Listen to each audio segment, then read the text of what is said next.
उस रात गांव के ऊपर आसमान कुछ ज्यादा ही भारी था। बादलों के बीच अजीब सी लाल चमक बार बार उभर रही थी, जैसे कोई जलता हुआ तारा नीचे उतरने की कोशिश कर रहा हो। लोग दरवाजे बंद कर चुके थे, कुत्ते भौंकना भूल गए थे और खेतों में खड़ी फसलें बिना हवा के भी हिल रही थीं। गांव का नाम था भैरवपुर।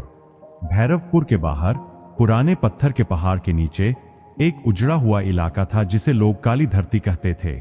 कहा जाता था कि वहां जो भी गया वह लौटा तो सही, लेकिन वैसा नहीं जैसा गया था।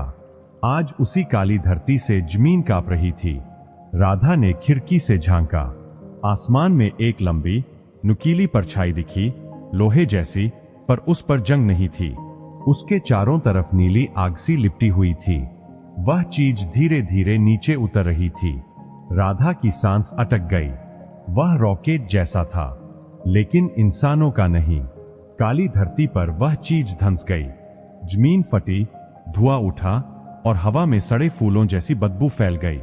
उसी धुएं के बीच से औरतों की हंसी सुनाई दी, पतली, खुरदुरी और हड्डियों तक चीर देने वाली। पहली चुड़ैल बाहर निकली। उसके पैर जमीन को छू नहीं रहे थे।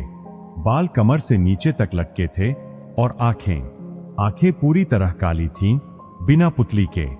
फिर दूसरी, फिर तीसरी, एक एक कर 7 चुड़ैलें उस रॉकेट से बाहर आईं। गांव के बुजुर्ग कहते थे, जब 7 चुड़ैलें एक साथ उतरें तो समझो समय भी डर जाता है।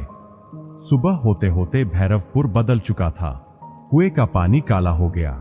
मंदिर की घंटियां अपने आप बजने लगीं और सबसे अजीब, गांव की औरतें बीमार पड़ने लगीं। किसी के पेट में जलन, किसी के सिर में आवाजें, किसी को सपने में उड़ता हुआ लोहे का सांप दिखता। राधा को हर रात वही सपना आता। वह रॉकेट खुलता है और अंदर से धरती का दिल धड़कता हुआ दिखता है। तीसरे दिन पहली लाश मिली।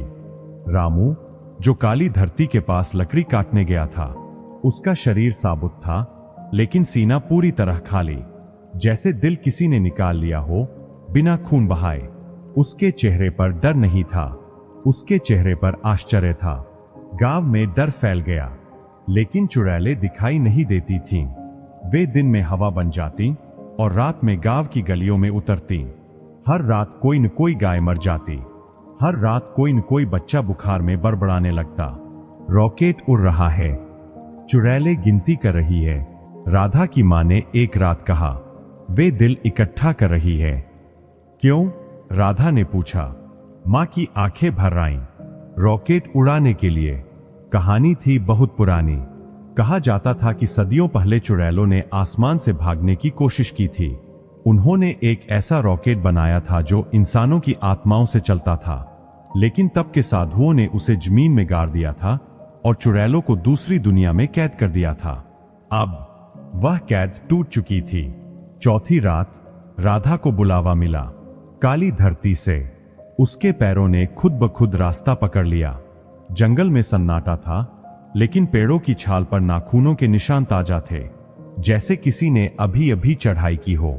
रॉकेट वहां था, पूरा खुला हुआ। अंदर लोहे की दीवारों पर दिल धड़क रहे थे, सहदिल, कुछ अभी भी जिंदा। चुड़ैलें उसके चारों तरफ घूम रही थीं, मंत्र पढ़ रही थीं। 8वां दिल चाहिए, एक चुड़ैल बोली, सबसे शुद्ध। सारी निगाहें राधा पर टिक गईं। राधा भागना चाहती थी, लेकिन उसके पैर जड़ हो चुके थे। तभी एक आवाज गूंजी, अगर यह उड़ गया तो यह दुनिया खत्म हो जाएगी। वह आवाज रॉकेट के नीचे से आई। वहां एक बूढ़ा साधु बंधा हुआ था, आंखें जली हुई पर आत्मा जिंदा। एक ही तरीका है, साधु बोला, रॉकेट को अंदर से बंद करना। कैसे? राधा की आवाज कांप रही थी। किसी को, खुद को, उसकी जगह देना होगा। चुड़ैलों की हंसी तेज हो गई। एक इंसान, हजारों की जगह, उन्होंने कहा। राधा ने रॉकेट के अंदर कदम रखा। दिलों की धड़कन उसके कानों में हथौड़े की तरह बज रही थी। दीवारों पर खून नहीं था, लेकिन दर्द था, इतना गाढ़ा कि हवा भारी हो गई। उसने बीच में लगे पत्थर को छुआ। सब कुछ रुक गया। रॉकेट कांपने लगा। चुड़ैलें चीखीं, अब बाहर निकलो, साधु चिल्लाया। लेकिन दरवाजा बंद हो चुका था।